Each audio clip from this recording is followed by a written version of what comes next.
Merci. Ma question s'adresse à la ministre du Travail. Madame la ministre, alors que les intermittents du spectacle attendent toujours un décret actant le dispositif d'une année blanche promise par le président de la République et que nous avions appelé de nos voeux, c'est aujourd'hui la voix de plus de 2 millions d'intermittents de l'emploi que je veux porter. Le 25 mai, au détour de la navette parlementaire, une mauvaise nouvelle est tombée pour ces salariés. L'année blanche n'était plus pour eux. Ils étaient sortis de l'annexe 4 de l'assurance chômage et rattachés au régime général qui ne correspond en rien à leur réalité. La plupart de ces salariés intermittents dans le secteur de l'événementiel, du tourisme, de l'hôtellerie sont déjà soumis à des conditions précaires, employeurs multiples, contrats de dernière minute. Ils sont extras, guides conférenciers, hôtesses d'accueil, chauffeurs, agents d'entretien et de sécurité, directeurs logistiques chargés de production, bref. Ils sont les maillons précieux d'une chaîne de savoir-faire et de métiers spécifiques qui font corps avec le monde de la culture et sans qui les événements auxquels nous tenons tant n'auraient pas lieu, festivals, expositions, salons. Ils officient dans les hôtels, dans les salles de spectacle, dans les discothèques, qui ont été les grandes oubliées, dans les ministères et dans les lieux prestigieux de nos institutions. En contrat court et en CDDU, la plupart d'entre eux n'ont pas pu bénéficier du chômage partiel ou de fonds de solidarité. Fragilisés par votre réforme de l'assurance chômage, qui a vu augmenter le nombre d'heures nécessaires à une indemnisation à 910 heures et dans l'impossibilité de travailler, ils sont donc privés d'emploi et de revenus depuis 4 mois, contrairement au principe même de notre pacte social.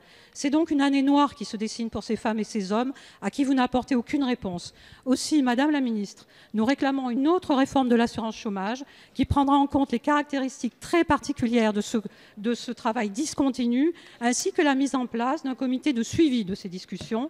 En attendant, à quand un décret correctif réintégrant ces millions de personnes dans les annexes 8 et 10 ? Je vous remercie.